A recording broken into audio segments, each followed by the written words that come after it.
Are you struggling memorizing piano pieces?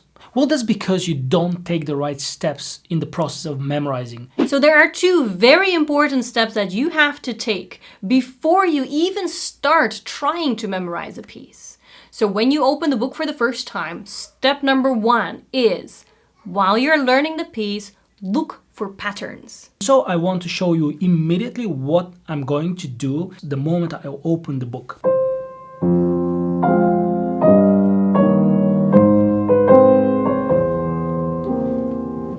Already, when I look at the piece and I start studying it,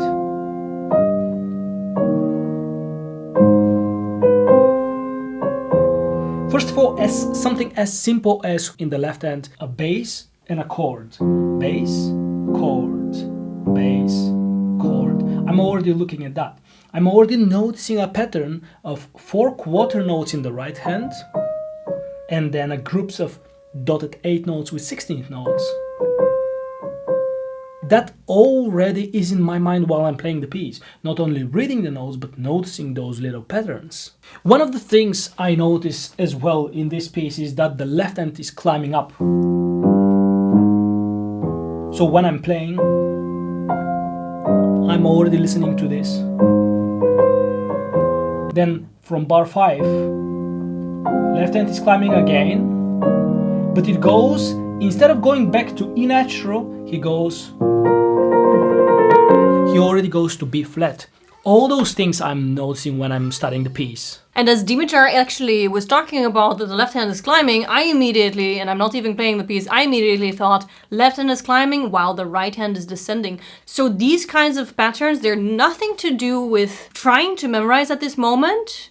But they have two big advantages. You're going to learn your piece much quicker, and later when you start trying to memorize, you are going to be much quicker. Okay, so let's take a look at step number 2, and this is again still before we are trying to memorize. You have to know the piece very, very well before you start memorizing. Actually, that's just doing a favor to yourself, because when you know a piece very well, you trigger your motor memory, and your motor memory is a very important part, makes learning by heart easier. It also has a very big risk, which we're going to talk about in a moment. But first, point number 2, know the piece very well. Yeah, and I know the piece very well sounds maybe a bit abstract, but what would be a point where you think like, okay, I'm ready to start memorizing? That's, I think, when you can already start predicting what's going to happen. So if you already can kind of not look at the book and you're still playing on, that would be a point that you would say, okay, let's start the memorization process. And that brings us into step number 3. So we like to start the memorization process in very small sections with hands separate. Now, it's really simple. All you have to do is take a very small section. It can be 1 bar. Take your hands separate, for example, your right hand. Repeat the bar a couple of times with your book, with your music.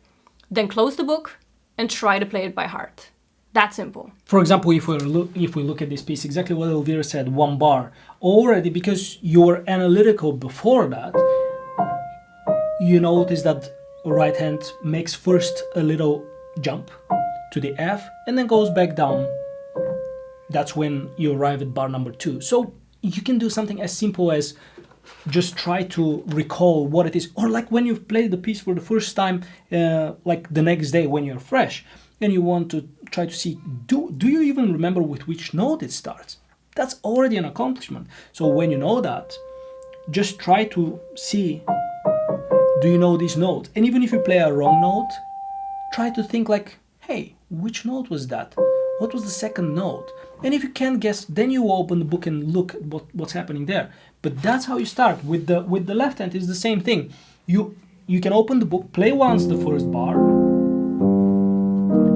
and try to just think, can you remember what the next, for example, bass is? Now, for example, maybe you doubt about the next bass, then you can look and check the bass, then you close the book again and you try without looking at the bass, and then maybe you already know that G is coming after the F.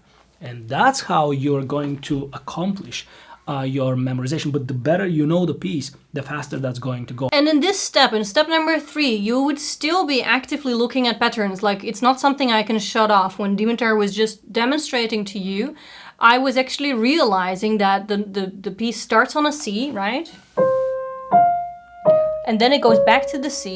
So these notes lead back to the C. Yeah. And then you have, again, you have these little notes that still lead to the C. So then my mind is starting to analyze, like, oh, this is really revolving around this C, and that's going to help you memorize. So don't stop the looking for patterns in this step. And so you would repeat that with your left hand as well. And after that goes well, you would repeat the same process. So with the book a couple of times with both hands together, and then close the book and try to play it by heart. After this step, after completing step 3, you'll have very small sections that you can play by heart. So let's get into step 4. So in order to talk about step 4, we have to realize that memory is pretty complex and we generally use a lot of different ways to memorize. But let's talk, for pianists, I think 4 types of memory are the most important. We have the motor memory, which we already just briefly discussed.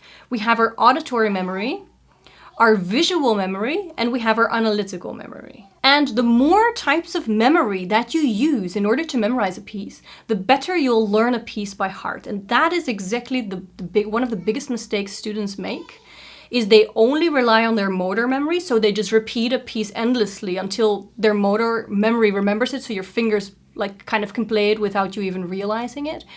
And then when they try to play it in front of somebody or they go on stage, they get a blackout because just motor memory is not enough. So what we need to do in step 4 is we need to trigger different types of memory. And here we come to the auditory memory, which I just mentioned briefly when I was showing you. And that's about guessing what the next note would be with your ears. Like when you are playing, for example, as simple as the melody that I showed you, if you don't remember if it's the F and you play, let's say, for example, G, could you guess if it's a lower or a higher note? Does it sound right? Or do you recognize this, that it's the F? Or let's say you recognize the F, but after that you play the E natural instead of E flat.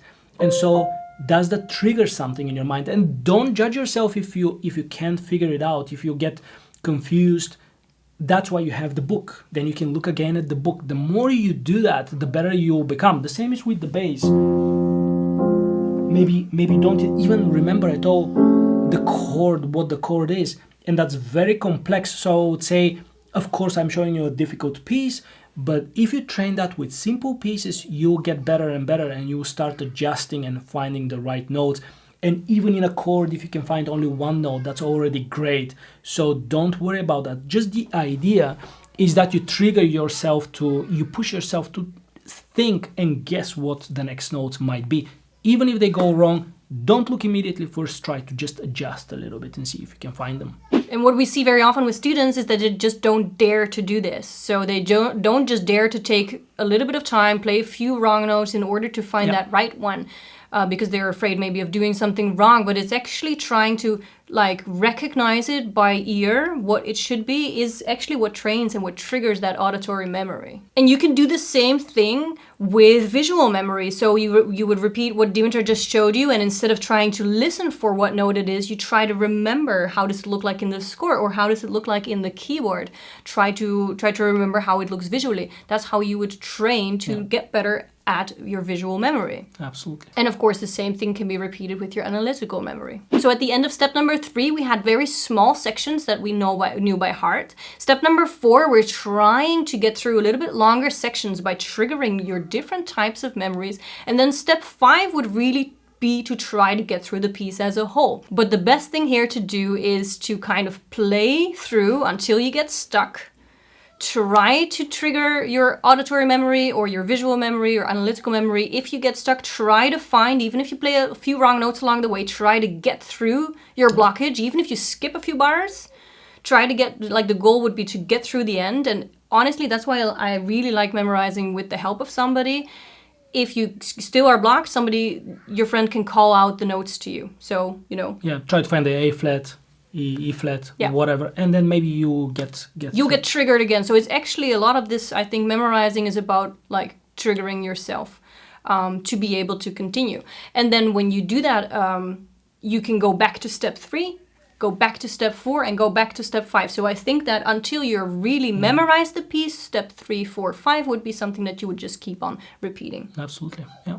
Well, those are the steps that we wanted to offer you today. Once you start triggering the different kinds of memory that you have, you will see that learning to play your pieces by heart becomes a much more fun and interesting process without any judgment. You already know that there are exact precise steps that you can follow instead of just hoping for the best that you learn a piece by heart. Anyway, thank you so much for watching this video. For us, as always, it was a great pleasure, and we'll see you next week again.